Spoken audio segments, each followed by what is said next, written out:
السلام علیکم ورحمۃ اللہ وبرکاتہ۔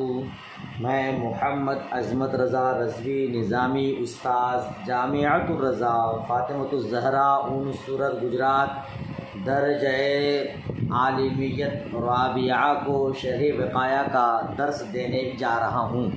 اللہ عز و جل کی بارگاہ میں دعا گو ہوں مولا کریم اپنے حبیب کریم کے صدقے ہم سب کو علم نافع عطا فرمائے، آمین ثم آمین۔ اللہ رب محمد صلی اللہ علیہ وسلم، نحن عباد محمد صلی اللہ علیہ وسلم۔ اللہم رب اشرح لی صدری ویسر لی امری واحلل عقدۃ من لسانی یفقہوا قولی۔ اللہم رب یسر ولا تعسر وتمم بالخیر وبک نستعین یا فتاح یا فتاح یا فتاح۔ اللہم افتح علینا حکمتک وانشر علینا رحمتک یا ذا الجلال والاکرام۔ بسم اللہ الرحمن الرحیم۔ وَكُلُّ إِهَابٍ دُبِغَ فَقَدْ طَهُرَ إِلَّا جِلْدَ الْخِنْزِيرِ وَالْآدَمِيِّ، اور ہر وہ چمڑا جس کو دباغت دے دی جائے یا جس کو دباغت دی گئی وہ پاک ہو گیا سوائے خنزیر کے چمڑا کے اور آدمی کے چمڑا کے۔ ٹھیک ہے نا؟ یہ اس کا ترجمہ ہوا۔ یہاں سے آج آپ کا سبق شروع ہو رہا ہے۔ اگلا سطر چونکہ اگلے صفحہ میں ہے، اسی لیے آئیے پہلے اس سطر کو سمجھ لیتے ہیں۔ کل ایہابن دبغا، یہاں بتانا مقصد یہ ہے کہ دباغت کیا ہوا اور رنگا ہوا چمڑا پاک ہے، خواہ معقول اللحم کا چمڑا ہو یا غیر معقول اللحم کا۔ جن جانوروں کا گوشت کھایا جاتا ہے یا جن جانوروں کا گوشت نہیں کھایا جاتا ہے، بہرحال اگر دباغت دے دی گئی تو اب وہ چمڑا پاک ہے۔ دباغت دیے ہوئے چمڑے کا اگر مشکیزہ بنایا تو اس میں پانی جو رکھا جاتا ہے یا رکھا گیا ہے اس پانی سے وضو و غسل بھی جائز ہے۔ ہاں البتہ سور اور آدمی کا چمڑا بالکل اس سے مستثنی ہے، الا جلد الخنزیر والآدمی۔ آدمی کا چمڑا اور سور کا چمڑا اس سے مستثنی ہے۔ کیوں بھائی؟ سور کا چمڑا تو اس لیے کہ وہ عین نجس ہے۔ آپ جانتے ہی ہیں کہ سور عین نجس ہے، اس کے تمام اجزاء سمیت وہ عین نجس ہے۔ دباغت سے نجاست عینیہ پاک نہیں ہوگی۔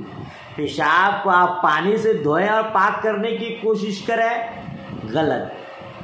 پاخانہ کو آپ پاک کرنے کی کوشش کریں، غلط، وہ پاک نہیں ہوگی، عین نجس ہے۔ اسی طرح سور یہ عین نجس ہے تمام اجزاء کے ساتھ، لہذا اس کو دباغت دینے سے اس کا چمڑا پاک نہیں ہوگا۔ ٹھیک ہے نا؟ کیونکہ دباغت سے وہ نجاست پاک ہوتی ہے جو ناپاک رطوبات کے ملنے سے عارضی طور پر ناپاک ہو۔ ٹھیک ہے نا؟ جیسے کتے کا چمڑا دباغت سے پاک ہو جاتا ہے۔ کتے کا چمڑا کیونکہ وہ عین نجس نہیں ہے اور کتا غیر معقول اللحم ہے، اس کا گوشت نہیں کھایا جاتا ہے، دباغت دے دی جائے تو وہ پاک ہو جاتا ہے۔ سمجھ شریف میں بات آ رہی ہے؟ اچھا، تو اور آدمی کا چمڑا بھائی کیوں نہیں پاک ہوگا؟ تو دیکھیے، آدمی آپ جانتے ہیں اشرف المخلوقات ہے، لہذا ان کی شرافت و کرامت کا تقاضا یہ ہے کہ اس سے نفع اٹھانا حرام ہو۔ تو لہذا چونکہ آدمی کے چمڑے سے نفع اٹھانا حرام ہے، لہذا اس کو دباغت ہی نہیں دی جائے گی۔ اور سور کا چمڑا ہے وہ عین نجس ہے، لہذا یہ دونوں چمڑا اس سے مستثنا ہے۔ اس کے علاوہ چاہے وہ ماکول اللحم جانور ہو یا غیر ماکول اللحم جانور ہو، دباغت دینے سے چمڑا پاک ہو جاتا ہے۔ ٹھیک ہے، اعلم ان الدباغۃ ہی ازالۃ النتن والرطوبات النجسۃ من الجلد فإن كانت بالأدویۃ كالقرز ونحوه يطهر الجلد لا يعود نجاسته أبدا وإن كانت بالتراب أو بالشمس يطهر إذا يبس۔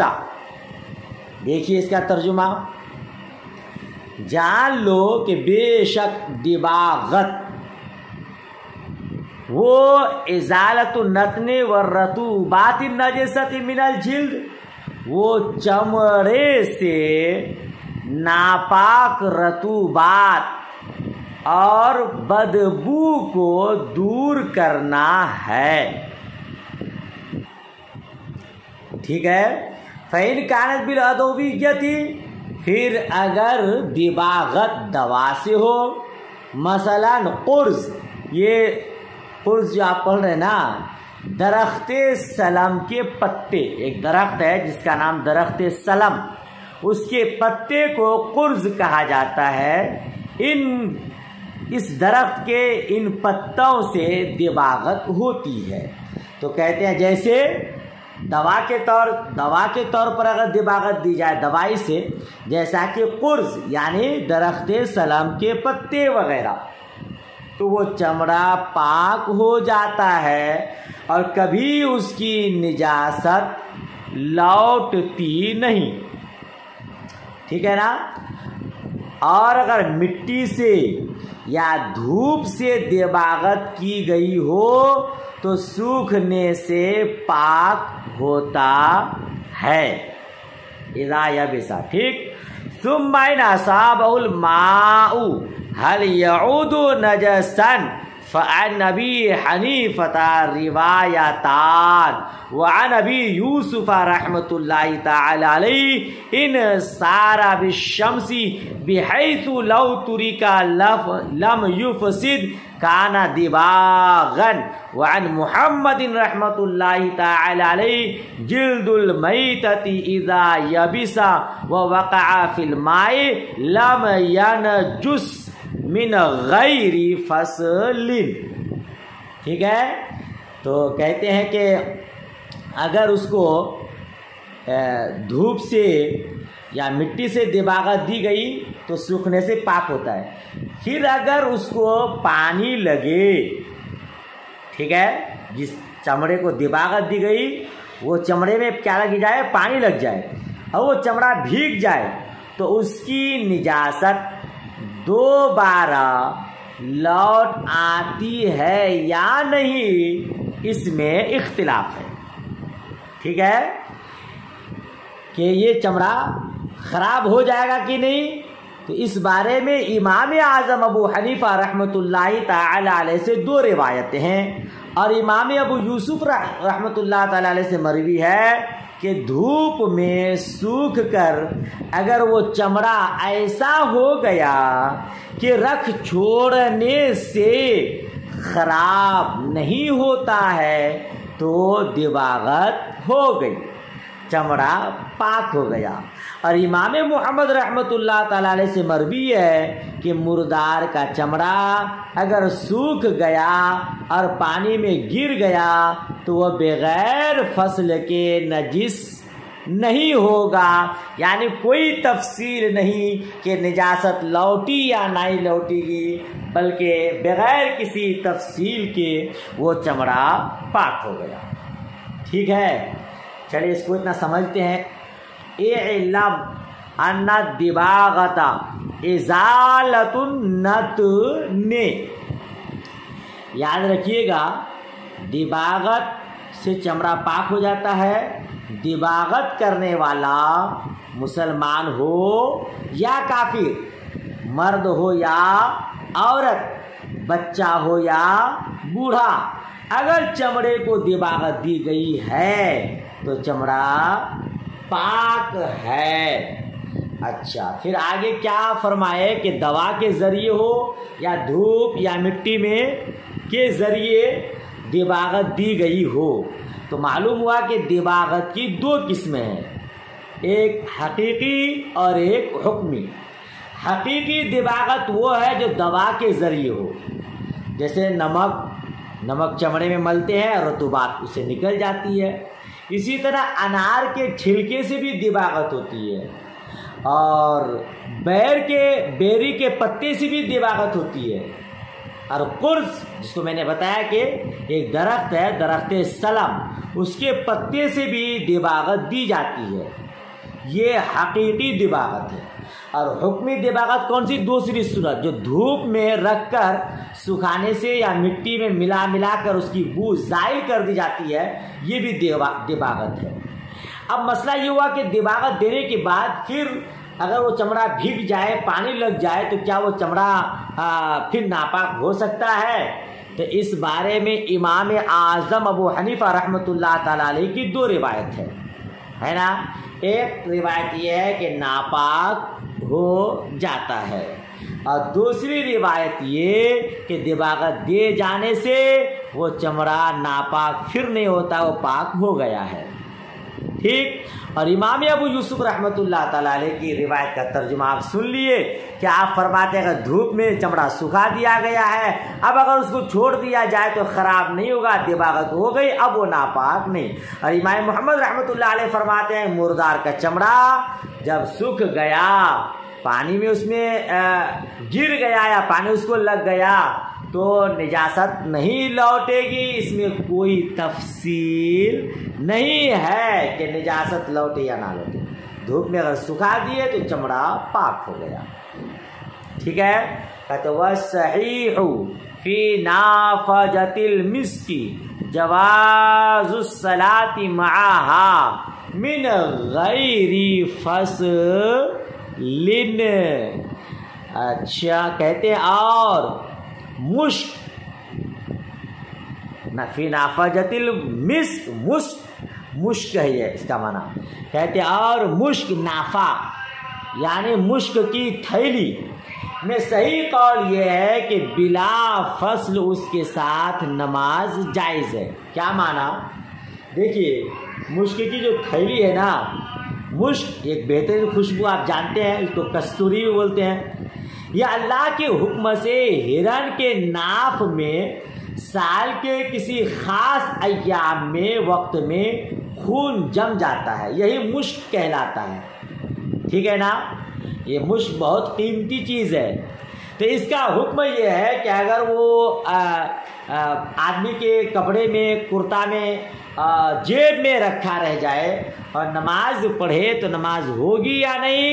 تو نماز ہو جائے گی۔ کہتے ہیں من غیر فصلی، بغیر کسی فصل کے، بغیر کسی تفصیل کے۔ بغیر تفصیل کا مطلب چاہے اس کو دوا سے دباغت دی گئی ہو یا دھوپ سے اس کو سکھایا گیا ہو، ہر صورت میں وہ کیا ہے؟ پاک ہے۔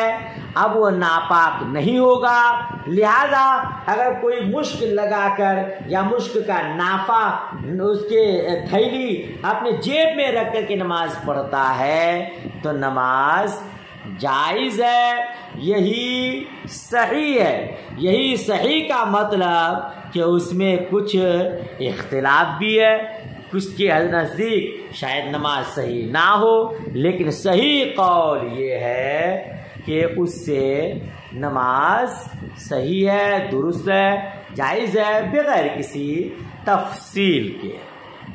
ٹھیک ہے، بات ختم ہو گئی۔ وَمَا طَهُرَ جِلْدَهُ بِالدَّبَغِ طہورا بالزکاتی وکذا لحمہ وإن لم یوکل وما لا فلا اے ما لم یطہر جلدہ بالدبغ لا یطہر بالزکات. دیکھیے، اور جس کا چمڑا دباغت سے پاک ہو گیا اس کا چمڑا زکات سے بھی پاک ہو جائے گا، اور اسی طرح اس کا گوشت اگرچہ اس کا گوشت نہ کھایا جاتا ہو. وما لا فلا، اور جو ایسا نہیں ہے یعنی جو چمڑا دباغت سے پاک نہیں ہوتا ہے وہ چمڑا ذبح سے بھی پاک نہیں ہوتا ہے. ٹھیک ہے، زکات سے کیا معنی کہتے ہیں؟ والمراد بالزکات ان یذبح المسلم والکتاب من غیر ان یترک التسمیہ. اور زکات سے مراد یہ ہے کہ کوئی مسلمان اور کتابی ذبح کرے قصدن بسم اللہ چھوڑے بغیر. یعنی کوئی مسلمان اور کتابی جانور کو ذبح کرے اور جان بوجھ کر بسم اللہ نہ چھوڑے، یعنی بسم اللہ پڑھ کے جانور کو ذبح کرے تو اس کو کہتے ہیں زکات. تو جن جانوروں کا چمڑا دباغت سے پاک ہو جاتا ہے ان کا چمڑا ذبح شرعی سے بھی پاک ہو جاتا ہے. اگر مسلمان نے ذبح کیا بسم اللہ پڑھ کر یا کتابی نے بسم اللہ پڑھ کر ذبح کیا تو اس کا چمڑا پاک ہو جاتا ہے اگرچہ اس کا گوشت نہ کھایا جاتا ہو. سمجھ رہے ہیں؟ اچھا، یہ مسلمان یا کتابی ذبح کرے اور قصدن بسم اللہ نہ چھوڑے تو چمڑا پاک ہے، اور اسی طرح اس کا گوشت بھی پاک ہے. جیسے کتا ہے اس کا گوشت نہیں کھایا جاتا، لیکن اگر کوئی مسلمان یا کتابی اہل کتاب بسم اللہ پڑھ کر کتا کو ذبح کرے یعنی ذبح شرعی کر دے تو اب اس کا چمڑا بھی پاک اور اس کا گوشت بھی پاک، جبکہ اس کا گوشت کھایا نہیں جاتا ہے، وہ غیر ماکول اللحم ہے مگر گوشت پاک ہو جاتا ہے. ٹھیک ہے. وشعر المیتۃ وعظمها وعصبها وحافرها وقرنها وشعر الانسان وعظمه طاہر ويجوز صلاة من اعاد سنه الى فمه. کہتے ہیں کہ اور مردار کا بال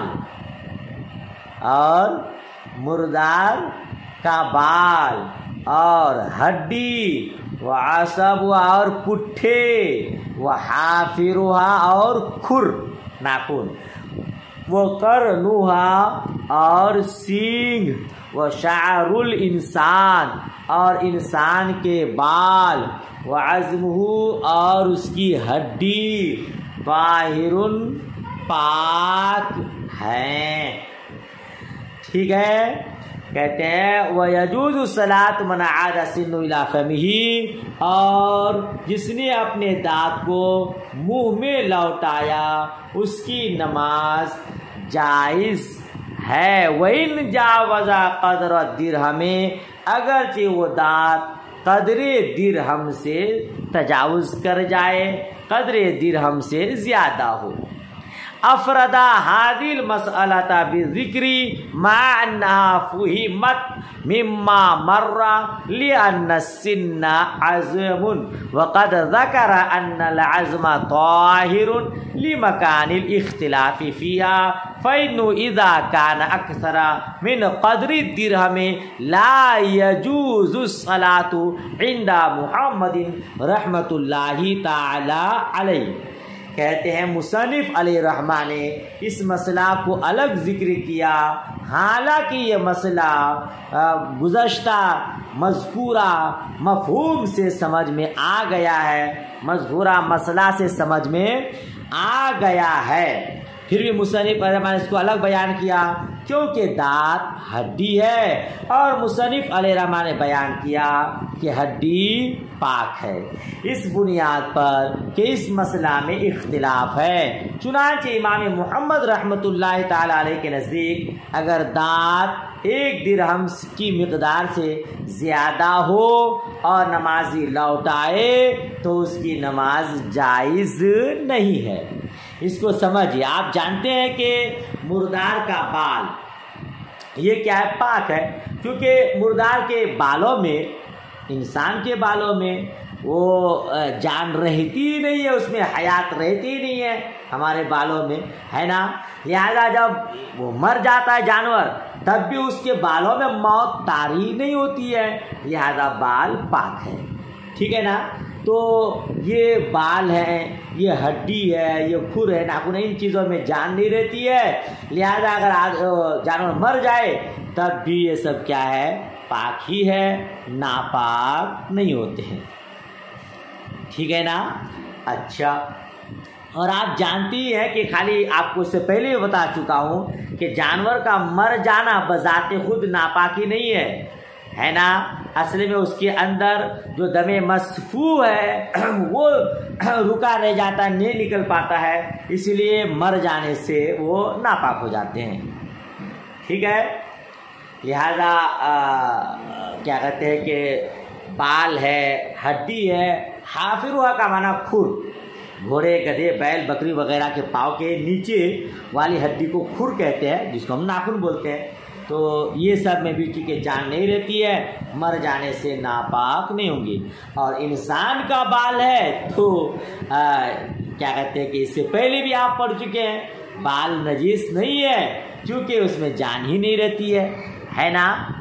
اور دوسرا مسئلہ آپ یہ پڑھے کہ اگر نماز کی حالت میں کسی کے دانت گر جائیں تو اس کو وہی منہ میں رکھ کر اگر نماز پڑھے تو جائز ہے، ٹھیک ہے نا؟ ہاں، یہ بات اور ہے کہ دانت کے گرنے سے اگر خون نکل کر بہہ جائے تو پھر وضو کرنا پڑے گا، وہ آپ جانتی ہیں کہ وضو ٹوٹ جاتا ہے نا؟ لیکن دانت خالی ٹوٹ جائے، اس کو دانت کیا کہتے ہیں منہ میں ہی رکھے اور نماز پڑھ لے تو نماز جائز ہے کہ نہیں؟ نماز جائز ہے۔ ہاں، دانت گر جائے کسی کا نماز کی حالت میں، وہ دانت کو باہر نکالے اور پھر منہ کے اندر لوٹا لے، یہ درست نہیں ہے، ٹھیک ہے نا؟ اچھا، آگے کیا فرمایا کہ جب ان چیزوں کا ذکر پہلے ہی ہو گیا کہ بھائی ہڈی پاک ہے، ناخن پاک ہے، انسان کا بال پاک ہے، تو پھر دانت ہڈی ہی ہے، پھر اس کا مسئلہ الگ سے کیوں بیان کیا؟ تو اسی کو کہا کہ فَإِنُّ إِذَا كَانَ أَكْثَرَ مِنْ قَدْرِ الدِّرْهَمِ لَا يَجُوزُ الصَّلَاةُ عِنْدَ مُحَمَّدٍ، یعنی اس مسئلہ کو الگ سے اس لیے بیان کیا کہ اس کے متعلق اختلاف ہے۔ چنانچہ امام محمد رحمۃ اللہ تعالی علیہ کے نزدیک اگر دانت 1 درہم سے زیادہ ہو اور وہ گر جائے تو اس کے ساتھ نماز جائز نہیں ہے، اسی لیے صاحب شرح وقایہ نے اس کو الگ سے بیان کیا۔ بات ختم ہو گئی، اچھے سے یاد کر لیجئے گا۔ آج کا سبق یہیں تک، اللہ حافظ، خدا حافظ۔